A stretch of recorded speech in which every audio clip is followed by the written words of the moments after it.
Hello बच्चों, कैसे हैं आप सब। उम्मीद कर रहा हूँ आप सब अच्छे से होंगे। आपकी जेई की तैयारी एकदम शानदार चल रही होगी। ठीक है बच्चों, जो आज का वीडियो है वो बहुत ही इंपॉर्टेंट है जितने भी जेई मेन के एस्पिरेंट्स हैं। ठीक है, तो प्लीज आप इस वीडियो को एंड तक देखिएगा और आपको बहुत सारे टिप्स और बहुत सारी टेक्निक्स जानने को मिलेंगी। ठीक है, तो अब बात करते हैं कि जो कॉमन 5 मिस्टेक जो बच्चे करते हैं और अगर आप उसको ध्यान दे दें तो आपके जेई मेन के स्कोर में काफी फायदा आपको दिख सकता है। ठीक है बच्चों, अच्छा, अब जैसा कि हम बात कर चुके हैं कि इस चैनल का मोटिव क्या है, स्टूडेंट की हेल्प करना। ठीक है, और उसी मोटिव को ध्यान में रखते हुए हमने टेलीग्राम पर एक चैनल बनाया हुआ है। ठीक है, जिसको लिंक मैंने डिस्क्रिप्शन में डाल दी है, आप उसे सब्सक्राइब करिए। ठीक है, उस चैनल को ज्वाइन करिए। वहां पर आपको जेई मेन से रिलेटेड सारी चीजें आपको मिलेंगी। ठीक है, जो आपकी जोसा की काउंसलिंग होती है, कोई स्टडी मटेरियल आपको चाहिए, आपकी कोई भी क्वेरीज है, सारी क्वेरीज सॉल्व की जाएंगी। ठीक है बच्चों, तो अब जैसे बात कर रहे थे कि जो 5 मिस्टेक्स हम जनरली कर देते हैं, ठीक है, जिनसे हमारे स्कोर बिगड़ जाते हैं। ठीक है, तो अब हम बात करेंगे तो सबसे पहली मिस्टेक की। ठीक है, तो पहली मिस्टेक क्या करते हैं, हम कभी कोई चीज को प्लान नहीं करते। ज्यादातर जनता क्या करती है, प्लान नहीं करती। ठीक है, तो हमेशा क्या करना है, आपको पेपर को अटेम्प्ट करने की प्लानिंग करनी है। आपको प्रायोरिटाइज करना है कि आप जैसे पेपर आपने खोला, ठीक है, तो किसको हम कौन से सब्जेक्ट को पहले अटेम्प्ट करें, कौन से सब्जेक्ट को दूसरे नंबर पर दें, किसको तीसरे नंबर पे दें, तो उसको प्रायोरिटाइज करिए। ठीक है, और जो स्टैंडर्ड तरीका है बच्चों जिससे आपको बहुत फायदा होगा वो मैं आपको बता रहा हूं कि सबसे पहले आप केमिस्ट्री अटेम्प्ट करिए। ठीक है, क्यों? क्योंकि केमिस्ट्री क्या है, केमिस्ट्री काफी एक स्कोरिंग सब्जेक्ट है। क्यों स्कोरिंग हो जाता है? जैसे फिजिकल वाला पार्ट देखें आप केमिस्ट्री का, ठीक है, तो उसमें थोड़ी बहुत कैलकुलेशन होती है, लेकिन जो इनऑर्गेनिक वाला पार्ट है वो आपके लिए काफी आसान होता है। अगर आ रहा है आपको तो टिक किया, आगे बढ़ गए, नहीं आ रहा तो भी टाइम वेस्ट नहीं हुआ। दिक्कत क्या होती है, जैसे आप मान लीजिए फिजिक्स कर रहे हैं, तो फिजिक्स में आपने काफी टाइम इन्वेस्ट किया क्वेश्चन में, फिर उसके बाद पता चलता है कि नहीं, हमें नहीं आ रहा है। लेकिन केमिस्ट्री में ऐसा नहीं होता, खास करके इनऑर्गेनिक केमिस्ट्री में आपने क्वेश्चन पढ़ा, आपको देखते ही पता चल जाएगा, अंदर से कॉल आ जाएगा कि नहीं, ये क्वेश्चन तो मैंने पढ़ा ही नहीं है, तो आप उधर ही स्किप कर दोगे। तो केमिस्ट्री का टारगेट बनाएं और ये टारगेट लेकर चलें कि आप 45 मिनट्स में ये चीजें करेंगे। ठीक है, क्योंकि केमिस्ट्री का टाइम हम आप फिजिक्स या मैथमेटिक्स में हम यूज करने वाले हैं। ठीक है, तो सबसे पहले बच्चों हमेशा केमिस्ट्री अटेम्प्ट करना चाहिए और ये माइंड में टारगेट लेकर चलना चाहिए कि 45 मिनट में हमें पूरा केमिस्ट्री निपटाना है। जो आप दिमाग में सोच लोगे वो होगा। ठीक है, जैसा मैं कहता रहता हूं कि हमारा सबसे इंपॉर्टेंट चीज क्या है, दिमाग हमारा बहुत ही शक्तिशाली है। ठीक है, तो जैसा आप सोचते जाएंगे वैसा होता जाएगा। तो सबसे पहला क्या करना है, आपको केमिस्ट्री को 45 मिनट देना है। ठीक है, 5-10 मिनट आगे होता है, चलता है, लेकिन दिमाग में यही लेकर चलना है कि आपको 45 मिनट में केमिस्ट्री करना है और जो आपके 15 मिनट बच रहे हैं वो आपको फिजिक्स या मैथमेटिक्स में देना। ठीक है, अब बात आती है सेकंड नंबर की कि आप फिजिक्स करें या मैथमेटिक्स करें। ठीक है, तो अब जैसे बात करते हैं, ये आपके ऊपर डिपेंड करता है। ठीक है, अब जैसे आप तक जो अगर कोई कोचिंग आपने ज्वाइन की है या कुछ आपने ऑनलाइन टेस्ट सीरीज ज्वाइन की है, ये जो भी आप टेस्ट देते होंगे तो आपको पता चलता होगा। ठीक है, तो आपको पता चलता होगा कि भाई मैं केमिस्ट्री में मैथ्स में ज्यादा कंफर्टेबल हूं या फिजिक्स में। तो उसके बाद आप अपने हिसाब से, अपने ऑर्गेनिक नेचर के हिसाब से आप या तो फिजिक्स अटेम्प्ट करिए जिसमें आप ज्यादा कंफर्टेबल हैं, या फिर आप मैथ्स अटेम्प्ट करिए।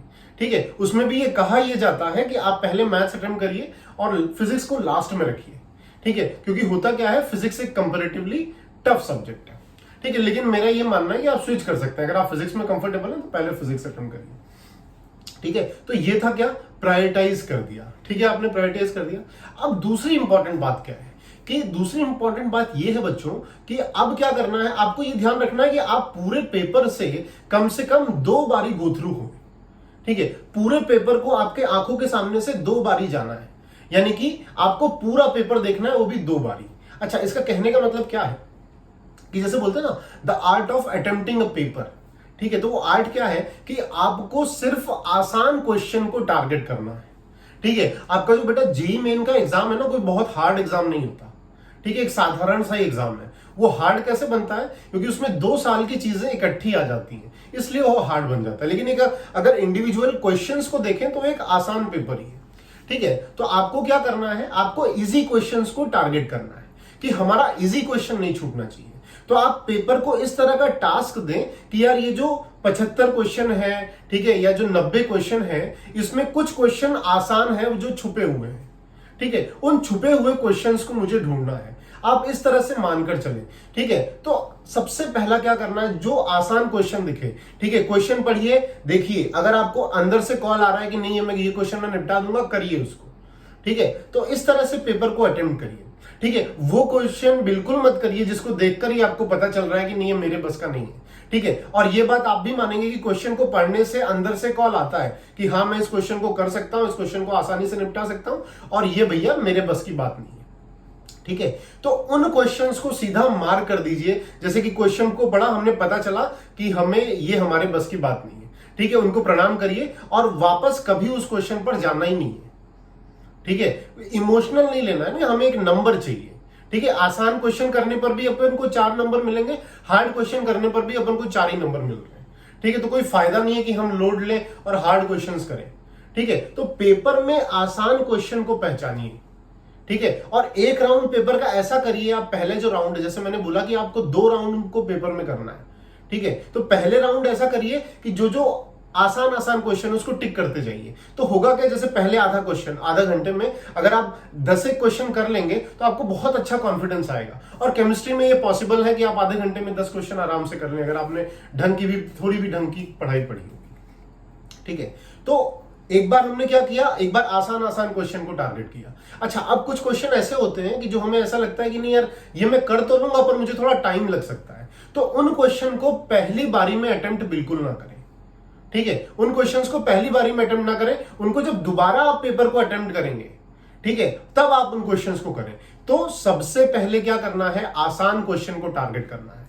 यानी कि हमारे पेपर से कोई भी आसान क्वेश्चन नहीं छूटना चाहिए।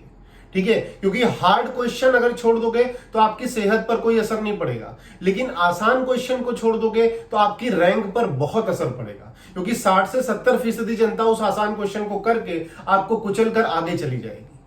ठीक है, लेकिन अगर एक हार्ड क्वेश्चन आप छोड़ते हो तो ज्यादातर जनता वो नहीं कर पाएगी। ठीक है, तो सबसे पहली बात है कि आसान क्वेश्चन हमसे नहीं छूटना चाहिए, हार्ड क्वेश्चन छूटे तो छूटे। ठीक है, तो मुद्दे की बात क्या है, पेपर को 2 बारी में अटेंड करना है। पहली बारी में एकदम आसान आसान क्वेश्चन जिसको आप देख के बोल सकते हो नहीं 100% ये तो मैं कर सकता हूं, उन्हीं क्वेश्चन को अटेम्प्ट करना है। दूसरे बार में वो क्वेश्चन को अटेम्प्ट करना है जिनको आपको देख कर लगता है कि हाँ इसको मैं कर तो सकता हूं लेकिन थोड़ा टाइम लगेगा, तो उनको दूसरी बार में रखिए। ठीक है, इस तरह से करिए। और कुछ क्वेश्चन ऐसे होंगे जिनके आपके बस की बात नहीं होगी, आपको पता होगा भैया ये हमसे ना हो पाएगा, तो उनसे जोड़िए, हाथ जोड़िए और उनको एज इट इज रहने दीजिए, उनको बिल्कुल देखने की जरूरत नहीं, बिल्कुल टाइम वेस्ट करने की जरूरत नहीं। ठीक है बच्चों, ये तो आई दूसरी बात। अच्छा, अब एक और बात करते हैं। ठीक है, अब तीसरी बात क्या है कि बोला जाता है art of leaving a question. ठीक है, क्वेश्चन को छोड़ना भी एक आर्ट है, एक कला है। ठीक है, वो कैसा है कि जैसे कुछ क्वेश्चन आपको एग्जाम में ऐसे मिलेंगे कि जो आपने अपने मॉड्यूल में कहीं बुक्स में, ठीक है, होमवर्क करते समय कहीं सॉल्व किया हो और आपका आंसर आ गया हो, लेकिन एग्जाम में क्या हो जाएगा, उसको सॉल्व करते रहोगे तो कभी कभी ऐसा होता है कि नहीं आंसर आता, होता है, वो मेंटल प्रेशर होता है, उस दिन का प्रेशर होता है थोड़ा। मैंने कई ऐसे बच्चों को देखे हैं, मेरे स्टूडेंट्स को, जिनकी ऐसे एक क्वेश्चन मिलने की वजह से पूरा पेपर खराब हो गया। ठीक है, कि ऐसे भी स्टूडेंट्स होते हैं जो एक एक क्वेश्चन में, मान लो एक क्वेश्चन है, भिड़ गए उससे। ठीक है, ईगो पर ले लिया आपने कि नहीं ये क्वेश्चन कैसे नहीं होगा, ये तो मैंने घर पे किया हुआ है, ऐसा क्वेश्चन तो मैंने किया हुआ है, उसी एक क्वेश्चन में 10 मिनट 15 मिनट दे दिए। ठीक है, तो ऐसा बिल्कुल नहीं करना है। आपने एक बार अटेम्प्ट किया, ठीक है, एक आध बार और कर लो। ठीक है, अगर आपको लगता है हम आ सकते, इस क्वेश्चन का आंसर ला सकते हैं, फिर उसके बाद उसको चुपचाप हाथ जोड़ लो, बोलो ठीक है, जिंदगी रही तो दोबारा मुलाकात होगी। ठीक है, तो कहने का मतलब है क्वेश्चन को बिल्कुल ईगो पर नहीं लेना है। ठीक बात है, बात समझ रहे? ठीक है, अच्छा, अब चौथी बात करते हैं अपन। ठीक है, तो अब इसमें चौथी बात क्या है कि नई बुक या नए क्वेश्चंस अब ट्राई करने का कोई समय नहीं है। अब किसका समय है, अब आपको रिवीजन करने का समय है। इन 2 सालों में, या जैसे अगर आपने ड्रॉप लिया हो 3 सालों में, तो आपने बहुत कुछ पढ़ा है। ठीक है, आप ये मान के चलिए कि अगर आप ये वीडियो पूरा देख रहे हैं, इसका मतलब एक आप सीरियस स्टूडेंट है। ठीक है, तो आपने बहुत कुछ पढ़ा है, अब उन सबको इकट्ठा करने का समय, तो रिवीजन करिए और टेस्ट दीजिए। ठीक है, तो टेस्ट में क्या होगा, और हाँ, टेस्ट भी देना कैसे है, एनालिसिस के साथ आपको टेस्ट देना है। बिना एनालिसिस के टेस्ट आपका कोई मतलब का नहीं है।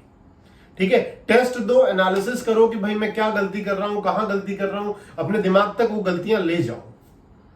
ठीक बात है। और फिर लास्ट पॉइंट क्या है कि स्टे हेल्दी एंड मोटिवेटेड। ठीक है, जितना आप हेल्दी रहेंगे, जितना मोटिवेट रहेंगे इन दिनों में, बहुत इंपॉर्टेंट है। आपकी जो स्लीपिंग हैबिट्स है बहुत इंपॉर्टेंट होनी चाहिए। आपको अब इन दिनों क्या करना है कि डेली आपको ये सोचना है कि कम से कम 6 से 7 घंटे की नींद आप लें, क्योंकि ये अगर आप अभी से कल्चर बना के चलोगे तभी आपके एग्जाम डेट तक आपकी स्लीपिंग हैबिट अच्छी रह पाएगी। और बाहर का इधर उधर का बिल्कुल नहीं खाना, मोटिवेट रहिए, पैनिक मत करिए, अगर आपने मेहनत करी है आप बेशक अच्छा करेंगे। अच्छा, और एक चीज और मुझे बोलनी है कि अगर आपको कोई भी चीज ऐसी लग रही है, ठीक है, वो आप कोई भी चीज आपको डाउट हो रहा है, जो भी आपकी दिक्कत है, ठीक है, आप उसे बेशक कमेंट बॉक्स पर लिखिए, ठीक है। मैं पूरी कोशिश करूंगा कि उस पर भी एक वीडियो हो या आपकी उस प्रॉब्लम को भी सॉल्व करने का कोशिश करेंगे, ठीक है। चलिए, thank you, thanks a lot. और ये मान के चलिए कि अपन को क्या करना है, फोड़ना है ना, एग्जाम अपन फोड़ेंगे, ठीक है। चलिए।